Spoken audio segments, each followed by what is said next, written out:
love podcasts, hate nonsense. It's the PoliticsJOE podcast. Ladies and gentlemen, back to regularly scheduled programming. We are so back. We are so back. So we have been back. Feeding the greedy little pigs too much. Yeah, you've been sucking down, sucking on. Yeah, I bet X you amount have. of content. Content. You used to 5 pods a week. Not anymore, pal. I think they're getting 3 though. Have you heard about this? No? Yeah. Does not tell me anything. What the fuck? I just made that up. Oh, okay. Well, I'm glad you made that up. Will you listen to 3? Let us know. Email yes, they would. Joe. We know they would, but it would be at the expense of everything else. Expense of what? Other work. What have we been up to today? Prepping for this. First pod under a Labour government. Ava, how does it feel? Smells like the same, actually. It's the same. Lots of people have asked us, could PoliticsJOE survive under a non-conservative government? Are people actually asking us that? I've been asked that a few times. Have you? Yeah, in general. But why would we not? Because they think there's a perception that we're no longer opposing anything. Oh, right, okay. What were we opposing before? The Conservatives. Oh, right. So some people would think that we now would support the government. Okay. So I look forward to getting my fat check from the Labour Party. Yeah? For my 2 pro-Labour podcasts a week. Yeah? Should we start wearing red? I think so. Do you wear red often? Never. Neither do I, don't think. It's not my colour at all. Is it your colour? I don't know. I'll have to find out. I'll have to see. What have you been doing this morning? I don't think it would be your colour, because you're more of like a dark green. I think you look really nice in that. I think you look great in navy. You look good in like a camel. Ooh. Yeah. I don't think I have any camel. You have. I've seen you in a camel, I'm sure. Oh, my jacket is camel, I suppose, yeah. My brown one. Yeah. I say, I don't own any camels. I list the camel clothes that I own. How was your post-election weekend? I didn't even look at my phone. That's so nice. It was really nice. I just did nothing. What about you? Yeah, I played bowls yesterday. Oh yeah, I saw that. That looked fun. It was really fun, actually. It was really fun. You know when you do something once and then you're like, I want to do this this is my new thing. Yeah. I want to get really into bowls and get really good at it. Is it good for fitness at all? No. It's so leisurely. I'm surprised you like it then. Why? Because you're a bit of a fitness buff. Absolutely. I'm always at High Rocks and always doing... You're a bouldering man. Tough Mudder. That's how you met your girlfriend, wasn't it? Bouldering. Yeah, I went bouldering and then we went to a run club. See this run club stuff about run clubs with the new dating apps? Are they? I think there's an article in like every weekend magazine now that run clubs are where single people go to meet each other now. I just don't believe that. I just don't believe that anyone has ever had sex after a run. Well, maybe they just meet them there and then they meet up later. For a run? Maybe they meet up at the run and then maybe they text each other and meet later when they've had a shower. I suppose that is true. That is a possibility. Because they don't, as you've just said, that, this is like, they meet on the run. They don't, it's not clubs are the new fuck clubs. I suppose there is a distinction between dating and sleeping with someone. Not for you. Not for this guy. A lot of effort. Not to get a nut at the end of it. I'm really interested in a few things this morning. Hit me. Well, Labour have hit the ground running, you might say. Absolutely. A swathe of reform. Well, let's just have a quick look back at like a little recap on what they've done so far. So they've railway nationalisation. That is beginning in process.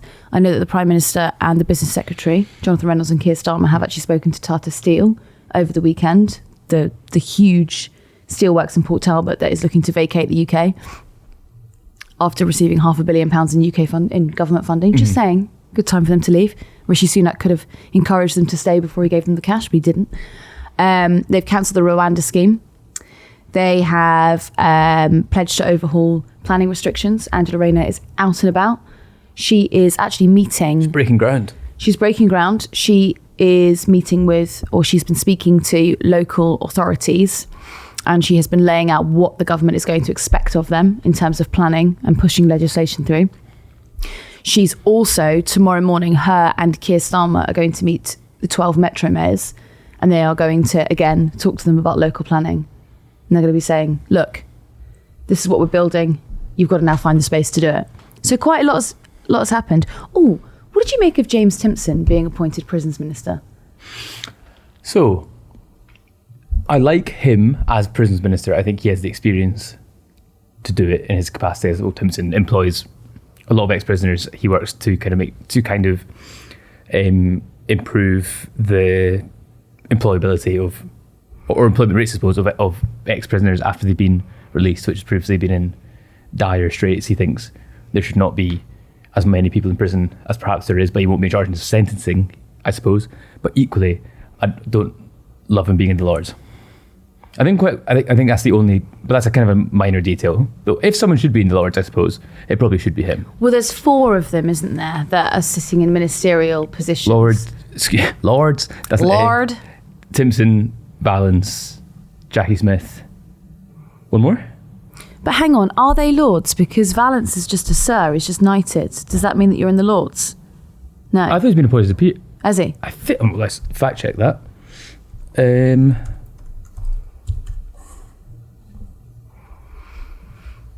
What's he done? COVID. I'm really, really pro James Timpson. I actually thought that was one of the most exciting appointments that I've heard a government do in ages.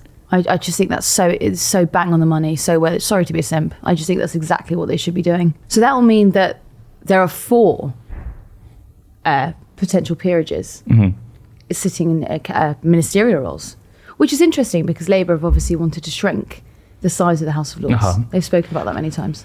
They do, but I suppose they also need some more Labour Lords in there because there's tons of Conservatives. So in order to if you have the Lords in its current form, you need to make sure government policy can get through.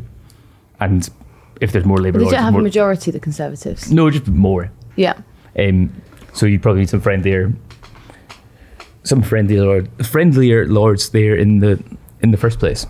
Yeah. I'm quite excited about potential prison reform. Yeah, well, because there's this big thing, there's this huge news story out this morning, isn't there, that there's going to be up to 40,000 prisoners released. Yeah. It's going to be the summer of fun, boys. Crime is legal. Yeah. Starmer's Britain. They're releasing the pedos, I'm afraid. What's really funny is that the Conservatives, there's a few Conservative commentators who can't make their mind up about whether Keir Starmer's about to implement the most police state we've ever seen, or it's going to be like law of the land, like law unto their own, So they're like battling between well, look at how many police officers he already has around him, and he's also releasing the criminals. Yeah. It's like It's quite an interesting thing because I think if they were to sentence less criminals, obviously they're running out of space in prison, and so one way to stop that is to stop sentencing people to serve time in prison. And it's quite interesting to kind of, if you're going to do that, you have to trust the British public to understand the issue beyond a tabloid headline. You have to trust that. You cannot trust the British public with nuance. But I think... We don't get it. Can you put it in a 3-word slogan for me, please? Free the pedos. Yeah. Yes! Starmer's... And then you have to... All these decisions, a few of them, planning stuff. Wait, can we stay on prisons for a minute? Yes, but it's an instance of trusting the public more than other people would. Oh, right, yeah. You can't trust the public with a planning document, can you? No, they don't know what's good for them. On the prisons, so what the Conservatives have actually been doing for the past couple of years, because there haven't been enough prison spaces, is that they have been very grateful that the courts also do not have a lot of time. There's not enough judges and there's not enough courts in the country. And so that's been very beneficial to them because it means that they can basically delay trials for a couple of years. And then hopefully by the time that something reaches trial, like a case reaches trial, someone will have left prison so they can replace old criminal with new criminal. And it means that if you have got, for example, a rape case, victims are waiting sometimes 2.5 years for their court date. That can be like up to 4 years from the initial what's it called? My brain is like Charge. when you make from the initial charge. It can be 4 years up until when you actually get your trial date, and that's because there aren't enough prison spaces. And so there's all of this sort of like, it's similar to planning, just total stagnation. No one seems to have been doing anything for the past couple of years. You've got these prison blockages, planning reform blockages. You've got Thames Water still being shite. Nothing has been done for years. Do you think it's just the ministers are walking around departments being like, what have you guys been doing? Yeah. Like just twiddling their thumbs. Here's the coffee machine. They don't get that. Do they not? They don't get free tea and coffee in the civil service. Okay. Isn't that nuts? Is that your next campaign? Yes. Well, there is an argument in order to attract people the best to work. and the brightest. You need a coffee machine. At least, yeah, of course you do. Yeah. Imagine we didn't have a coffee machine here and you had to pay for a coffee. You'd be like, not even like a coffee machine. Yeah, we never pay for coffee. Well, I didn't. You're made of money. But in terms of but they don't even get like a pot of shitty instant. Yeah. It's nuts. When we're talking about prisons, that reminds me, I can't remember what influencer it was. So, and I can't really remember the details, but so I'm going to completely butcher this. So, an influencer is celiac, maybe, and had quite a bad experience recently of like, they were told something was gluten-free and it wasn't. And I think they're now mounting a campaign to criminalise that. So, there's a campaign. Does that influencer have actual celiac disease, or do they get bloated? I don't know. I don't know enough. I don't know enough about that influencer's specific thing. And they were also quite angry that Starmer hasn't appointed like a czar for celiacs. I mean, it would be pretty annoying. It's sort of like, do you know when the diabetics ask for Diet Coke and they get given full fat Coke? Yes. You could actually kill them. Yes, but I don't know what happens with celiac. You bloat so much you turn to Violet Beauregard and you can't get out of the room. I think you might shit yourself. But equally, I don't think necessarily the way you should be like in prison for being a bad waiter. Especially in the context of I don't know. I think you're treading on dangerous ground there. Because what if you've got actual celiac disease?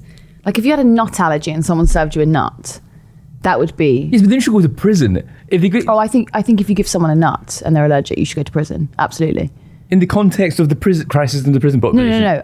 Sorry. Let me just actually slap this one down. I genuinely, if you give a nut to someone and they've said that they're allergic to nuts, you should categorically go to prison. Because categorically? Yes, you should. Because what about that young girl who had the sandwich from Pret and it wasn't labelled that it had sesame in it, and she ate it on the plane and she died, and her parents had to sit on the plane for 2 hours with their dead child sitting next to them? You feel stupid now, don't you? No, I don't. I don't think that person should go to prison. You don't think that the person... Okay. What's the benefit of that person going to prison? Talk me through the benefit. No, sorry. This is actually the worst take you've ever had, because that's... Get fucked. No, it's not. They're way worse. It's like manslaughter. It's like manslaughter. Okay. I don't think it is manslaughter. All right. So okay, let me... No, even so someone... What is the benefit of someone outside of the criminal justice system who's never had any involvement spending time in prison, where all the outcomes for prison leavers are dreadful? Because they killed someone. So they need to be rehabilitated. Because clearly... Rehabilitated through a training at work, through a training module. I would actually say... Because how would you prove beyond reasonable doubt that person did it totally accidentally, rather than like actually just not caring? It's like if I pushed an old lady in front of a car, should I not go to prison for that? How is that in any way the same? They're both dead. This is your worst take ever. No, it's not. Absolutely stinking. How do you prove that someone who works in a Pret making sandwiches didn't deliberate, because they don't know each other? No, because they have a whole list of allergens. That's what that case was about, was because it actually wasn't listed as one of the allergens, or it was a mistake or something like that. And so they've changed all of their packaging as a result. If you came into a restaurant with your mum and your mum said, I am allergic to sesame, is there any sesame in the sesame chicken? And I went, no, you can eat that. And then she died. Would you want me to go to prison? No, because my mom should not have ordered the fucking sesame chicken if she's allergic to sesame. No, okay, but if they order a dish that you don't know has sesame in it and you're asking. So I don't... I think the onus is on the restaurant, isn't it? Yeah, that's what I'm saying. But then Shauna just said the onus is on the restaurant. I think this is his worst take ever. It's not. It's a fine take. There's a reason we don't let aggrieved parties make policy. But what do you mean? If someone dies because of a waiter decided not to bother checking the allergens, Right, heavy corporate fine, massive fine. Corporate fine. Your mum Absolutely. is dead. Yes. What about the person who lost their leg at Alton Towers after the Smiler broke down? Why are you laughing? Who should have gone to prison there? Who's at fault there? But that was different because Why? wasn't that? I actually didn't they override the system? Wasn't that human error? Didn't they override the system? The computer was saying, do not send another cart, and they did anyway, and that's why it smashed into the back of it. But the problem was that Alton Towers, the way that where the control box was, they couldn't see that part of the track, so they couldn't see that there was a carriage there already. I don't know what's that got to do with some waiter. I'm giving an example of accidents.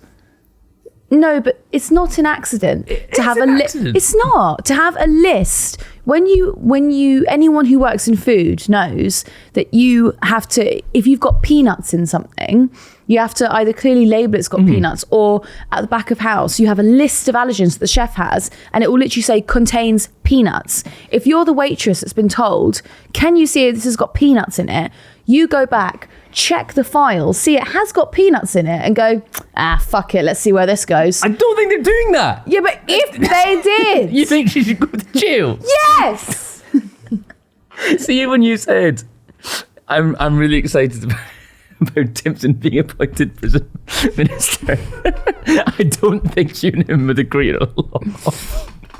I think that most people will side with me on Absolutely this. not. No, but I think they're now going to side with you out. You were being so insanely punitive. I am not. You are.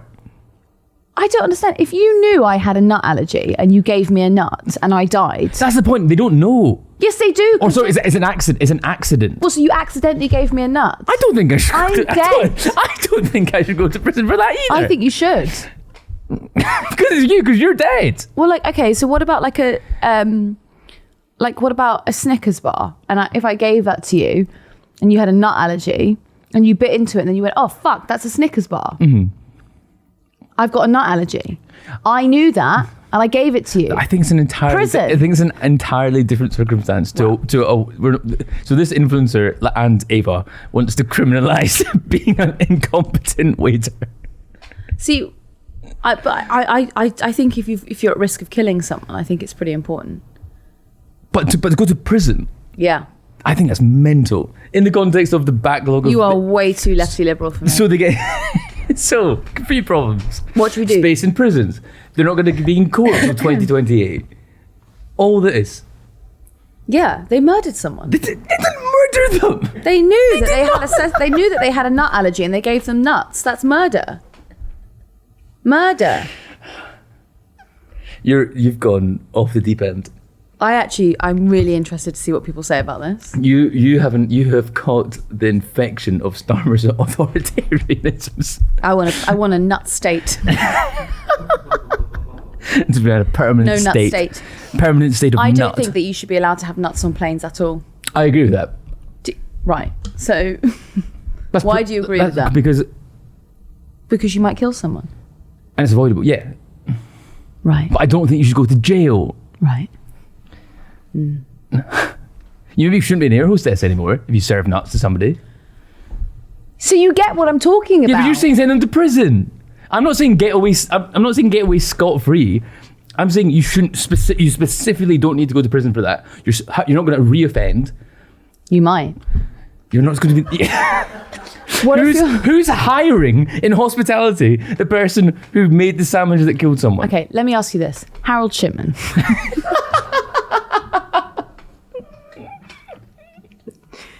Accident?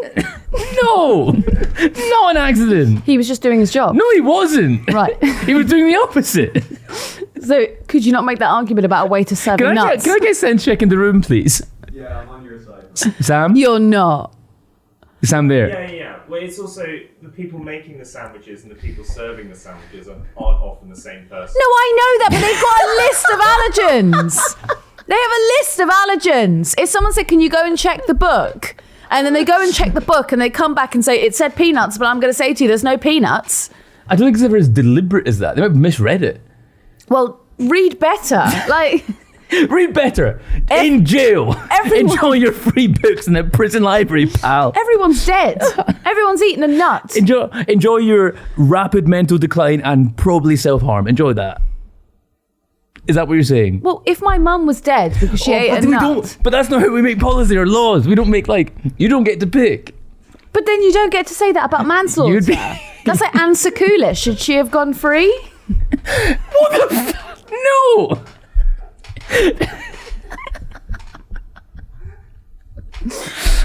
I do want to move on, but I want to see what else you say. I can't. I know I'm on the right side here. The right side of history. Yeah, I am. See, if you're gonna become like you're gonna become like the Fergal Sharkey of criminalising waiters. Do you know it's added too good? 16-year-olds on 0-hour contracts. Sharky of criminalising waiters. That's right. Right. You're gonna come to restaurants and they're gonna start shaking because you're gonna send them to jail. Yeah. So the only people in jail will be murderers, rapists, and waiters. No, the waiters, if they've murdered someone. They haven't murdered anybody. They're in the murderer category. In the They gave your mum peanuts and she's dead. In like the professional misconduct wing. No, because it's not misconduct. What if someone had a kink like Harold Shipman did? A kink? You think it was sexual? I don't think he was sexual. What if someone got off by killing people by lying about allergens? Yes, what if? Yes. Should they not go to prison? Yes, that person should. Exactly. But that's not. So as a result of that, every single person who accidentally served a celiac bread should go to jail. We're right back to where we began. I'm saying if you've got the potential to kill someone and you kill them, you should go to prison.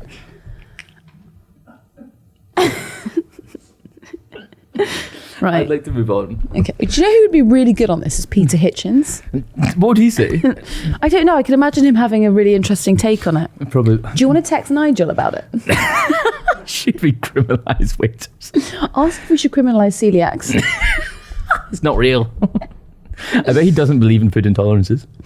Oh God, there's this girl I follow who's got a gluten allergy, but like not in a serious way. In like she gets a bit bloated way. And is it her personality? Yeah, but it's so good. She like does tours of Tesco about like what she can and can't eat, and she goes to like the vegetable aisle and she'll be like picking up like peppers, and she goes, "You can eat these."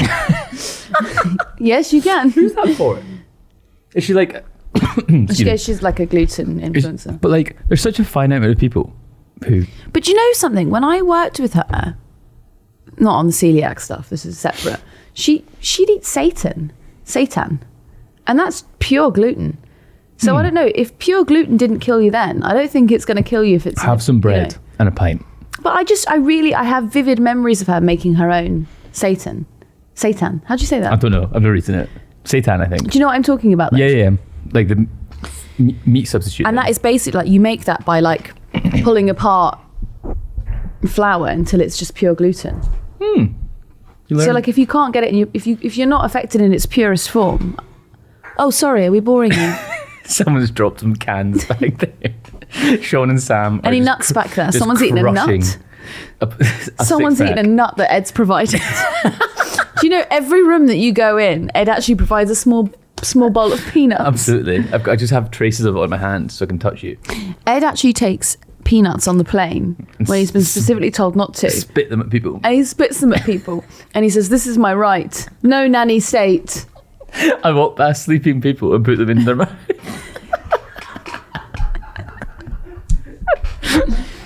Anyway, you'll notice he's wearing stripes today because he's on his way to prison. There's no room. Should we talk about Wes Streeting? Yeah, he's been on the phone to the dentists union today, hasn't he? Oh no, who's he been on the phone to? British Dental Association. Yeah. Trying to tackle the I don't think that is. Yeah. the appalling state of British dentistry. Google searches for tooth pain surged 7 times under the Conservative government. Tooth pain. Tooth pain. Well, what do you think I said? Ping. Tooth ping. Jail. Well, and I really, really liked the Labour policy about teaching children to brush their teeth. Mm-hmm. You get into this sort of moral panic when ideas like that get brought up. Like, well, is it the responsibility of teachers or is it the responsibility of parents? I just think that, Attlee, when he conceived of the state, mm-hmm. I think things like that would fall into that category. Were you ever in a situation where you were taught to brush your teeth, like not by your parents? I don't think so. I think I remember being at like Cubs and someone being like, "This is how you brush your teeth." Oh, really? Yeah, and I can imagine that happening at Cubs. And it's not like it wasn't. Tell you what, it wasn't a big deal, and it was. I was brushing my teeth anyway. I continued to brush my teeth. I don't know if the two things are related. I don't know if I'd have stopped without that intervention at Cubs.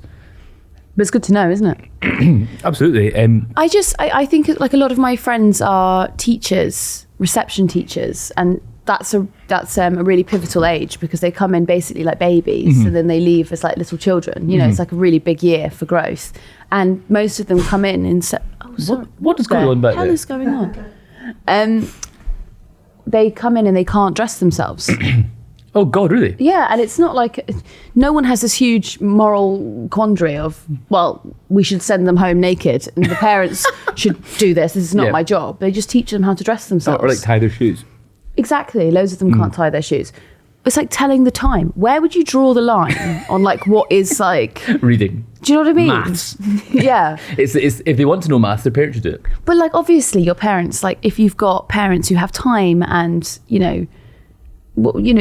obviously your parents should be at home helping you with simple arithmetic and spelling and reading. Yes, no one is saying you can be absent from all responsibility, but I don't really see why one lesson on teeth brushing in reception is going to, I don't know, suddenly everyone's dossing, everyone's on the dole. I learned how to brush my teeth when I was 4 years old, so therefore I'm going to claim state benefits for the rest of my life. What? Like... Toothache is the biggest primary cause of hospital admissions for children in England. Under 5, yeah. Between 5 and 17. Oh, between 5 and 17? Yeah. Isn't that crazy? Wow. And it seems like something that... And you hear these horrible stories about people literally pulling their teeth. Yeah. Out, presumably with no anaesthetic, and they've ordered like dentist pliers off the... The thought... In a modern society, the thought of people doing that is horrific. Do you want a fun fact? Yes, please. That was Rebecca Long-Bailey's first campaign, having lost the Labour leadership. It was about dentistry? To Keir Starmer. It was about dentistry. That is interesting. Do you like that fun fact? It is good, yeah. And then Wes meeting the junior doctors? Tomorrow. He's getting around the negotiating table, which is what he said he would do in opposition. It'd be really interesting to see what they come out with, won't they? I think tomorrow not just like introductory. I know, but you'll get a flavour, won't you, about how much money that they're willing to stump up. What they ask? Is it 35%? For the it's pay restoration. Pay restoration. Not pay rise, yeah. A 35% increase in pay, which is a pay restoration to 2008 levels? I think that it is, and I think it's because the fresh meat are on £14 an hour, aren't they? Times 0.35. So they 14 times. So they want it to be £20 an hour. Mm-hmm. For a doctor, that seems quite reasonable. Seems quite reasonable, that.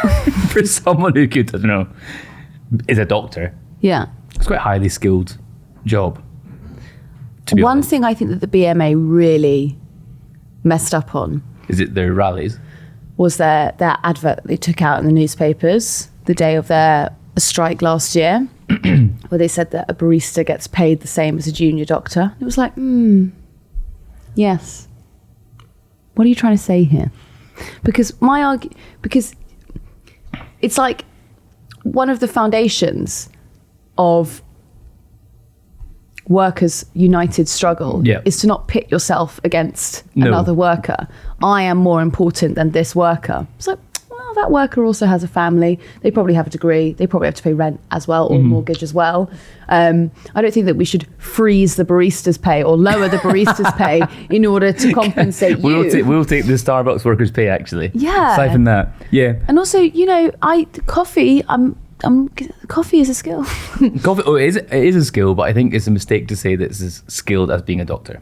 But do you think I think it's actually unhelpful to categorize skill. I think it's actually a very conservative mindset to do that. Do you know what they introduced with we're only having high skilled workers now who are allowed to immigrate to the UK? Yeah. I thought it was one of the least helpful things they've ever conceived of, because it meant someone like a care worker is seen as unskilled. Yes, true, actually. But then someone like a graphic designer is seen as skilled. Because they can operate software versus like very soft skills. Yeah, and I would make the argument that there are a lot of graphic designers I know who would no way be able to do care work.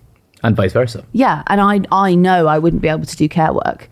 I think that's a vocation that you have like nursing. 100%. You really have an intuition definitely. and understanding of that I just don't. Yep. Like if someone was in pain, I'd be like, Do you think they should go to jail as well? you will hear the wrath of the nut Who community. should go to jail first? Care workers or graphic designers? Do you know, the more I think about how graphic designers are allowed to come here with their families and care workers aren't, the more angry it makes me. Like, you can be paid, the bracket there, it's like 12 grand more so that you're into the upper bracket. It makes you a skilled worker. You can bring your family, say you bring, I don't know, 5 children. Somehow this one graphic designer on a £38,000 salary now entitled to full use of the schools, use of the NHS. That's 6 people who are using all of these facilities. I don't understand why that is good value for money, but then a care worker on 10 grand less is not. Can that tiny bit of extra money that's going into the exchequer surely doesn't compensate for all of the services that they need? I don't know why we treated care workers the way that we did during all of that. What have you made of the new MPs so far? I actually haven't looked. I want to go upstairs and make a big list. Big list? Yeah. That'd be nice. Don't you have that? Those little Twitter lists so you can just check in. Oh, do I actually? Like 2019 intake and things like that. Oh, that's handy actually. I might do that. It's quite handy. There's a 22-year-old. Thoughts? Ollie would love that. He would. Why? The way that it was shot when he was in that BBC newsroom, it looked like a bit of footage from 1977. It did look really old. It wasn't very didn't look great. Sorry to the BBC. No offense, guys, but it didn't look great. I do. There's loads of jokes that we could make, but I got his point about I don't see why I can't be young and in politics, because when you look at Conservative MPs like Scott Benton or Richard Holden, when they got elected to Parliament, no one said, well, what qualified you to get here? Yeah. You know? True, actually. And I suppose age doesn't necessarily give you wisdom or anything like that. And also as well, of young we talk about all the time about do people older than us understand the challenges of getting a mortgage, of for sure, the cost of living, of like sharing with your mates into your 30s, like stuff like that. And the shock as well on their faces when you tell some older people how much you're paying for rent. Oh, it's insane. But even people who are over 50 and you tell them and they go, that's more than the mortgage that I've got on my 3-bedroom house. And I'm like, Sharon, I know. Swap with me. Yeah. Shall we swap? Yeah. It was quite nice for him. What's his name? Sam Carling. That's his name, isn't it? Youngest MP. Mr. Carling, congrats on being elected, first of all. Big fan so far. Of beer? Of him, I guess. Don't know why. Going to regret that, probably. He's probably going to might do something dreadful. Do you think Keir Mather is fuming? Yeah, absolutely. He's not the baby of the house anymore. I think that'd be actually so... Like, you're trying to be like, I'm a politician. I have as much to be here. And everyone's like, it's baby of the house. Yeah. Gotcha. Do you think they do that too? Daddy of the house is Jeremy, right? No, it's not. It's someone else. It's a Tory who's done just before him, I think. I think there was someone like... 3 people in line before him in 1980. Oh, are you talking about the father of the house? Yes. Did you say daddy? You're such a creep. Fell right into that one, didn't you? But at 22 years old, you get a £91,000 salary. What? Was an MP. You get what, sorry? £91,000. Yeah. That's pretty sweet. Pretty nice. That would be nice. But it's not just the salary. You also get allowances. Yeah. It'd be sick. You can have your birthday night out at one of the bars in Parliament. Yeah, you can. That'd be fun. Cool. Should we ask to be invited? I wonder which one of the new intake, the 2024 intake of MPs, will be the first one to use their privilege at the bar, and because you're allowed to skip in front of the queue at the bar, if you remember. Really? Yeah. Oh, fuck that. You're allowed to. You always look. There's no way to do that. That doesn't look. What do they do? Are they like? They just balls right through the queue and just stand at the front. He's like, okay, sure, you're allowed to do that. Is it polite to do that? Well, they are. Do you look like a bit of a dick? They are the most special people in the world. You So can't forget that. Tough day for Jonathan Gullis, isn't it? What? Tough time for Jonathan Gullis. Just that he's lost his seat. What do you think he'll go on to do? He's got that podcast, hasn't he? Does he? It's called like Whitehall Insider or something. I just realised you said Whitehall and not Hollyhall. What's Hollyhall? I don't know. I was like, what are you talking about? Like Solihull, but it's said I wrong. thought it was like a combination of like Holyrood and Whitehall. And Solihull. Yeah, I was like, okay. No, he's got. Should we spend the day with him? He'll be very upset, because he wanted to move seats. Did he? He did. Where to? He wanted to go to Stratford. Did Stratford stay Tory? Sam, Yeah. do you remember that conversation that we had in the car about him wanting to move seats? Was it Nadeem Zahawi's seat that he wanted? I do not recall this conversation. No worries. It's because you weren't there. It was Harry. Sorry. The Lib Dems seem to have won it anyway. The Lib Dems seem to have won it. Have won. Stratford. I thought you meant the election. I was like, have they? Ah, there was another one. Are you excited for your boys? Who are my boys? Take a wild guess who your boys are. Oh, the Green Party. You're so right. Do you know, there has not been enough coverage given to the Green Party. What I found really disrespectful during all of this is how much coverage has been given to Reform compared to Green. What was it that you wanted to say? Get fucked. We're doing it. So a lot of people are worried about the Reform vote. Obviously, a great night for Reform, and you personally must congratulate you on your hard work getting 5 people elected. Do you know I only got one leaflet through my door from a political party? And it was Reform. And it was Reform. Really? Yeah. I got Lib Dem, Tory, and an Independent. No one, I think because it was so safe Labour that they didn't even bother. No. Have you seen the AI people? The AI The people. alleged AI candidates No. for Reform. Really? There's like people, so certainly in Clapham, Brixton Hill, there's a candidate who I said this when I looked at this. I out loud went, that person looks like he's AI, and it seems to be it's a really either airbrushed image of someone, and there's no record of him anywhere beyond the Reform website. He didn't give any interviews. He didn't turn up to the hustings, and that's happened in a series of seats across the UK. Is that there's not a trace of the Reform candidate. Did that happen in Glasgow North? Yes, did you see that woman's TikTok? Yeah. That was very funny. Yeah. It was, wasn't it? Yeah. But it's just like, isn't that insane? We should go looking for them. Yeah, we should knock on doors and We see. could be like Nightline, but for Reform. Yes, we should do that. That might. We like open the door and it's like a little child. Is the Reform candidate. Yes, speaking. A lot of people are worried about the Reform vote and the threat that might pose at the next election. You got a theory on this, haven't you? I've got a couple. Load it on. Loaded on you. So, amongst the age groups, the highest proportion of people who voted Reform was in people over 65. Mm-hmm. There's a chance a lot of them will die. You think people will die at 65? Over 65, I said. So that's 65 up. Presumably you want to put them in prison as well. Yes, because they're all waiters as well, actually. Yeah. Negligent waiters. Right. Negligent reform You're going to feed voting. every reform voter nuts before the next election. to And see what just to see what happens. So I actually wonder if that will bring the vote share down. Is that phenomenon? Like, you know how like the age at which you start voting Tory instead of Labour is like 70 or something now. Is it? Is it Yes. 70 now?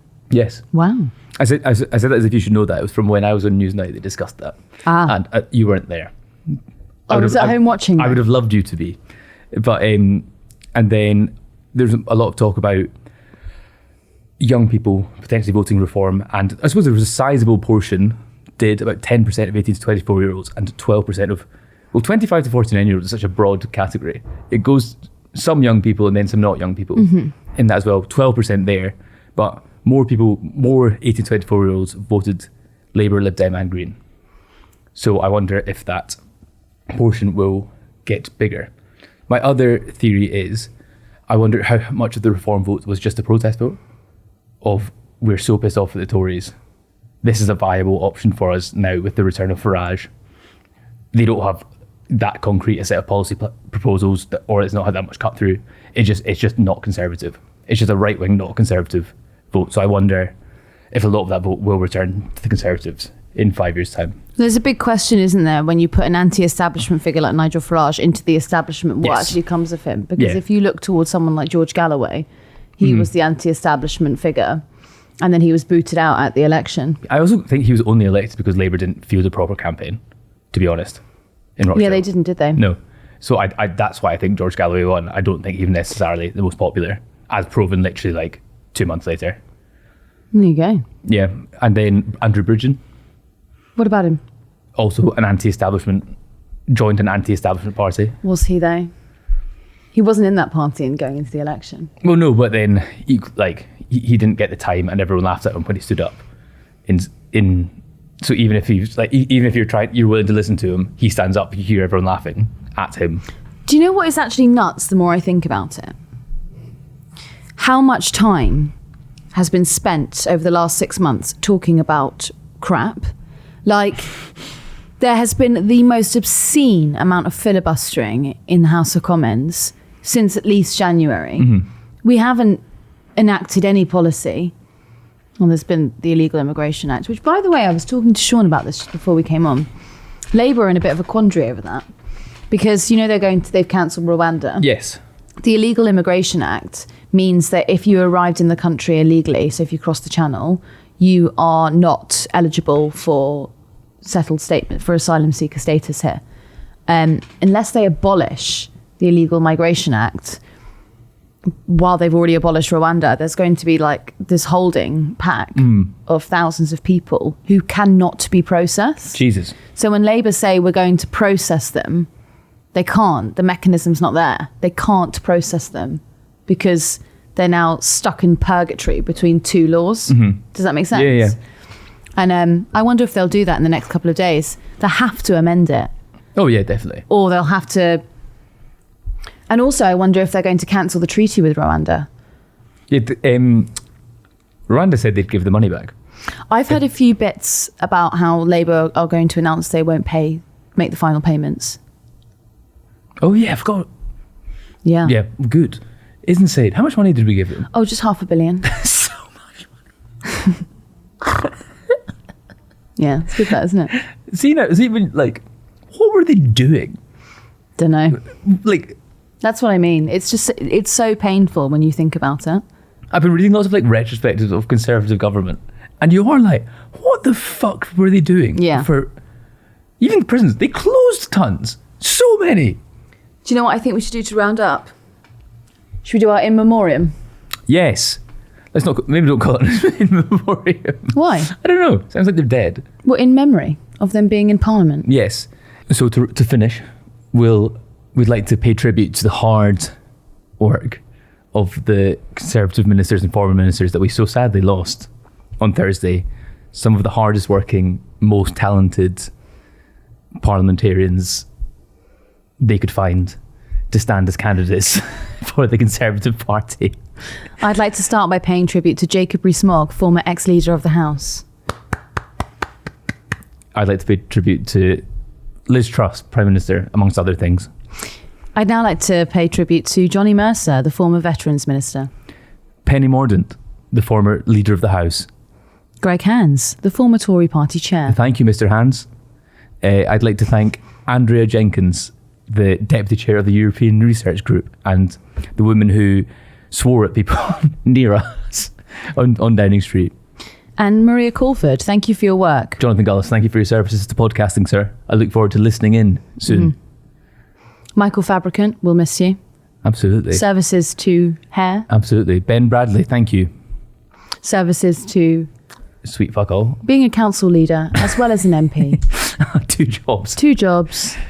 Let us all strive to be as ambitious as you, sir. Because the double success rate of 0 is 0. Mark Harper, Transport Secretary. Grant Shapps, the man of many names, wore many hats, somehow ended up Secretary of Defence. Do you want to do the next one? Douglas Ross. I feel like, I don't know if we've told the story about Douglas Ross. I feel like we want to get a chance. Should we get through it first? Okay. I've just done Douglas Ross. Do you want to say who he is? Scottish Conservative leader. Michelle Donelan, Science, Innovation and Tech. Steve Baker, ex-chair of the European Research Group. And finally, Gillian Keegan, who did a fucking good job as Education Secretary. Thank you, Gillian. Douglas Ross, when we interviewed him like 2 years ago for something, we were asking everyone that we were interviewing in Scotland something they liked about themselves, because it was about like men's mental health. And lots of people said, or what you're proud of, maybe what makes you proud about yourself. And lots of people said, I'm proud that I've stopped drinking. I'm proud that I'm sober. I've been sober for 10 years. I'm proud of my children. Douglas Ross said, I'm proud of my hair. What? What do you mean? He just said he was proud of his haircut. What? Is that not nuts? That's mad. And he said, he's a football referee as well. He is a football referee. Yeah. He said, Bobby Madden used to compliment him on it. Bobby Madden's bald. So he was taking... What a weird man. Yes. Nice place to wrap it up. Yeah, thank you everyone for listening to the first podcast of a Labour government. Let us know what you think about nuts. Yeah, let us know who was right there. We might do a poll. But don't do it disingenuously. Don't be like, oh, Ed, because Ed, love Ed. That counts. No? Even if you hate me, put it aside to say that I'm right on this one. No, I'm so curious. Have it out in the comments. Subscribe to us on YouTube. Rate us on whatever podcast app you're listening to. But come visit us on the subreddit. There's 10,000 of you now, which is pretty nuts. For some good faith discussion and... About nuts. Meme. Make sure to get a nut, get your nut in your pants while on the subreddit. Thank you everyone for listening. Good nut. Though no longer in our midst, their contributions endure.